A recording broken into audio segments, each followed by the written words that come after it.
Hello বন্ধুরা, আপনাদেরকে স্বাগত আমার ট্রেডিং ইউটিউব চ্যানেলে। তো আপনারা যদি আমার ট্রেডিং ইউটিউব চ্যানেলে নতুন হয়ে থাকেন তো লাইক, কমেন্ট, সাবস্ক্রাইব এবং পাশে থাকা বেল আইকনে অলে ক্লিক করে যদি বলবেন না। তো বন্ধুরা, আমার নাম হচ্ছে পাপাই দাস বৈরাগ্য, আপনি দেখছেন trading with Papai 1M YouTube channel. তো গাইস, আজকে আমরা এই ভিডিও ডিসকাস করব 28শে ফেব্রুয়ারি আমাদের স্টক মার্কেটে ব্যাংক নিফটি ও নিফটি ফিফটির কী কন্ডিশন হতে পারে বা মার্কেটের যে মুভমেন্ট আছে সেটা কী থাকতে পারে।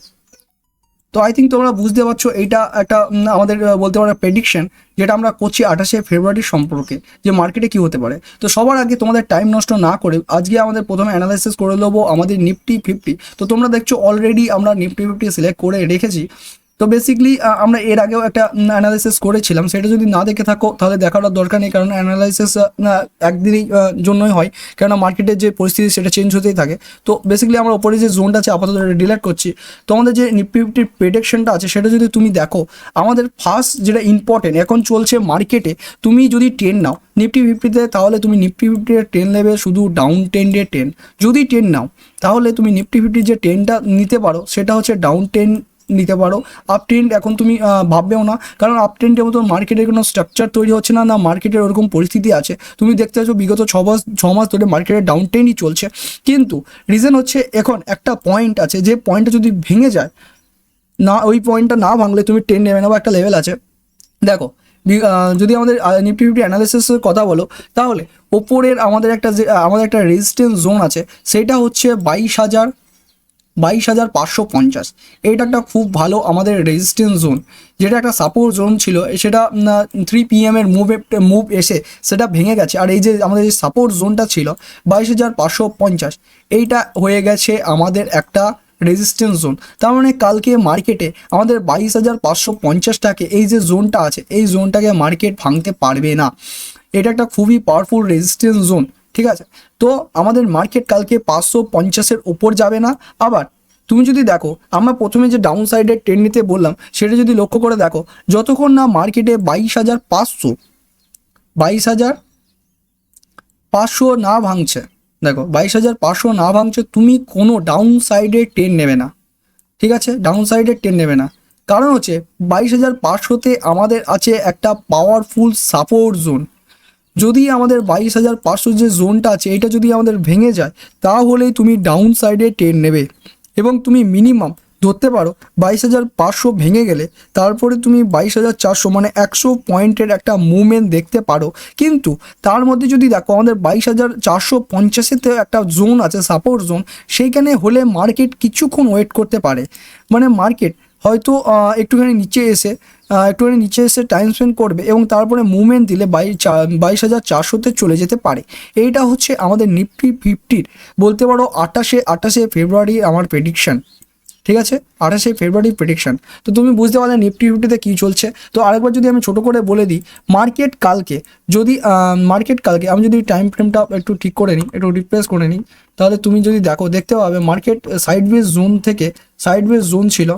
এক মিনিট, পিকচারটা বড় করে নিলাম, ঠিক আছে।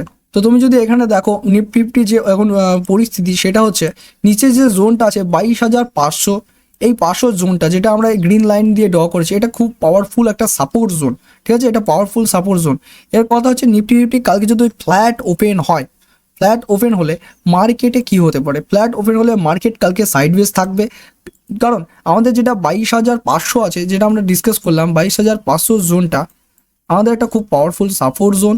তো এই জোনটা তোমরা যদি দেখো 22,500 এই জোনটা একটা পাওয়ারফুল সাপোর্ট জোন।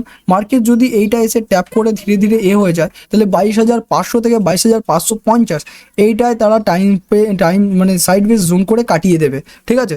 তো তুমি বলতে পারো নিফটি ফিফটি ডাউন সাইড তো আছে, কিন্তু 22,000 যতক্ষণ 22,500 আমাদের ভাঙছে না ততক্ষণ মার্কেট এর নিচে আসবে না।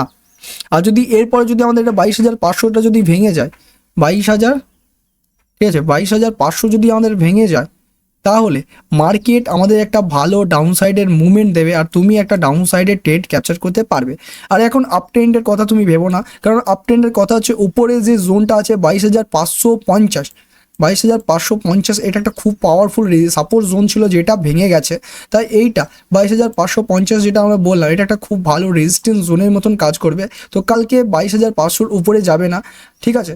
আর যদি গ্যাপ আপ হয়ে ওপেন হয়, যদি ধরে নাও মার্কেট একটা গ্যাপ আপ হয়ে ওপেন হলো, তাহলে ধরে নাও 22,000 ওপরে যে জোনটা আছে 22,600, মার্কেটে যাই হয়ে যাক, মার্কেটে বলতে পারো আমাদের কালকে 22,600 থেকে 22,600 থেকে 22,600 থেকে 22,500, এই 100-র মধ্যে নিজে মার্কেট তার টাইম স্পেন্ড করবে। তো আই থিঙ্ক তুমি বুঝে গেলে নিফটি ফিফটি অলরেডি আমরা যেটা বললাম মার্কেট সাইডওয়েজ থাকার সম্ভাবনা সব থেকে বেশি।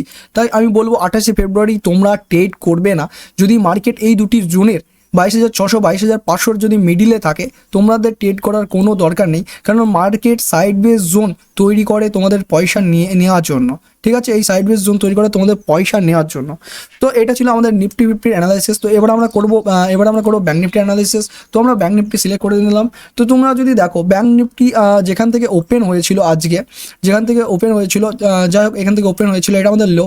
এই লোটাকে আমাদের 3 PM 3টের সময় যে ট্রেনটা এসেছিল সেই ট্রেনটা এই লোটাকে ভেঙে দিয়েছে, এবং এর সঙ্গে একটা পাওয়ারফুল আমাদের যে সাপোর্ট ছিল সেটাও ভেঙে দিয়েছে। তো পাওয়ারফুল সাপোর্ট বলতে তুমি যদি একটু ভালো করে বা একটু বড় করে যদি আমরা দেখাই, একটা সাপোর্ট ছিল, সেই সাপোর্টটা হচ্ছে 48,700-তে আমাদের একটা পাওয়ারফুল সাপোর্ট ছিল। ঠিক আছে, 48,700। তো এই সাপোর্টটা যেহেতু একটা খুব পাওয়ারফুল সাপোর্ট ছিল, তো এই সাপোর্ট জোনটা একটা কোন পাওয়ারফুল রেজিস্ট্যান্স জোনের মতন কাজ করবে। তার মানে কালকে মার্কেট যদি আমাদের, এখন আমাদের যেটা মার্কেট চলছে 48,640-এর কাছে, যদি মার্কেট কালকে গ্যাপ আপ হয়, বা তুমি ধরতে পারো মার্কেট এখানে ওপেন হলো, ওপেন হয়ে গিয়ে আমাদের এইখানে 48,700-তে ট্যাপ করে, তাহলে তুমি এখানে কোনো বেরিস ক্যান্ডেল দেখে ট্রেড করতে পারো, এবং তোমার যে টার্গেটটা পেতে পারো সেটা তুমি বলতে পারো 48,500 পর্যন্ত, বা ধরতে পারো 48,000, তোমার একটা মিনি যদি টার্গেট ধরো তাহলে 48,550 পর্যন্ত, 48,550 পর্যন্ত তুমি একটা টার্গেট পেতে পারো। ঠিক আছে, তো এইটা ডাউন সাইডের। কিন্তু যদি আমাদের যে মার্কেটটা আছে সেটা যদি আমাদের ওপেন যদি সেটা আমাদের ওপেন হয় বা চলে যায় 48,700-র একটু উপরে, ঠিক আছে, 48,700-র উপরে, তাহলে আমাদের মার্কেট কালকে আর হবে না, কালকে সাইড বেসি টাইম কাটিয়ে দেবে। তো আই থিঙ্ক তোমরা যেটা বুঝতে পারলে আমাদের ব্যাঙ্ক নিফটিতে, সেটা হচ্ছে মার্কেট যদি আমাদের 48,700-র ওপরে ওপেন থাকে, বা 48,700-র ওপরে ওপেন হয় বা থাকে বা পৌঁছায়, যেভাবেই করে হোক, গ্যাপ আপ করে হতে পারে, বা মার্কেট একটা কোনো বিগ ক্যান্ডেল হলো এর ওপরে যদি ওপেন হয়ে থাকে, তাহলে কালকের মার্কেট 48,700 থেকে উপরে যেটা 48,800 আছে, এই জোনটা 100 পয়েন্টের মধ্যে ব্যাঙ্ক নিফটি সাইডওয়েজ কাটিয়ে দেবে। ঠিক আছে, তো এই দুটো জোনের মধ্যে মার্কেট ওপেন হলে মার্কেট কালকে সাইডওয়েজ থাকবে।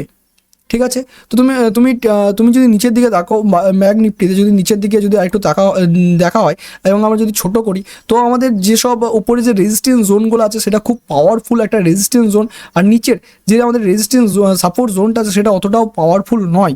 ঠিক আছে, তো নিচেকা তুমি বলতে পারো মার্কেট যদি 48,700-কে ব্রেক, 48,700-কে এরকম একটু উপরে গিয়ে ট্যাপ করে, বা বলতে পারো মার্কেট এরপরে আমাদের যে ক্যান্ডেলটা আছে লো যেটা তৈরি হয়েছিল, মার্কেট এখানে এসে যদি কোনো ট্যাপ করে, ট্যাপ করার পর মার্কেট ধীরে ধীরে সাইডওয়েজ জোন হয়ে যাবে, মার্কেট তখন আর ওপরে যাবে না, মার্কেট সাইডওয়েজ জোন হয়ে যাবে। তার মানে মার্কেটের যেটা তুমি বুঝলে যে আমাদের ব্যাঙ্ক নিফটিও থাকবে কালকে হতে পারে সাইডওয়েজ জোন, কালকে ব্যাঙ্ক নিফটি আমাদের সাইডওয়েজ থাকবে। ঠিক আছে, ব্যাঙ্ক নিফটি আমাদের সাইডওয়েজ থাকবে। তো আই থিঙ্ক তোমরা বুঝে গেলে যে নিফটিতে ডাউন ট্রেন্ড থাকলেও ব্যাঙ্ক নিফটির জন্য নিফটি কালকে নিচে নামবে না, আর নামলেও তোমাকে একটা কথা মনে রাখতে হবে, 22,000 নিফটি যেটা আমরা দেখলাম 22,000, আরেকবার আমরা যদি দেখে নিই, এটা আমরা ডিলিট করি এবং চলে যাই নিফটিতে, তো ব্যাঙ্ক নিফটি কালকে সাইডওয়েজ থাকবে, এটা তোমরা দেখতে পেলে। তো এবার যদি তোমরা নিফটিতে দেখো, নিফটিতে আমাদের যদি নামেও তার জন্য আমাদের 22,500-কে ব্রেক করতে হবে, তবে তোমার ডাউন সাইডের একটা মুভমেন্ট তুমি পেতে পারো। ঠিক আছে, তো যেহেতু আমাদের ব্যাঙ্ক নিফটি সাইডওয়েজ থাকবে, তার মানে হতে পারে নিফটি ফিফটি যে এই মুভমেন্টটা আসছে এইটা আমাদের 22,500 থেকে 550, আর তুমি খুব জোর ধরতে পারো 22,600। ঠিক আছে, 22,600-তে আমাদের 100 রেঞ্জের মধ্যে আমাদের নিফটি ফিফটি 22,600 থেকে 22,550 এই জোনটার মধ্যে নিফটি ফিফটিও আমাদের সাইডওয়েজ জোনে চলে আসবে। ঠিক আছে। তো কালকের 28শে ফেব্রুয়ারির জন্য আমি বলবো কালকের দিনে যদি আমাদের এই 22,500 না ভাঙে তাহলে তুমি ট্রেড নেবে না, কারণ ব্যাঙ্ক নিফটি অলরেডি একটা সাইড বেস জোনে এখন পড়ে আছে। আর ব্যাঙ্ক নিফটির মুভমেন্ট না হলে নিফটি ফিফটি মুভ করবে না।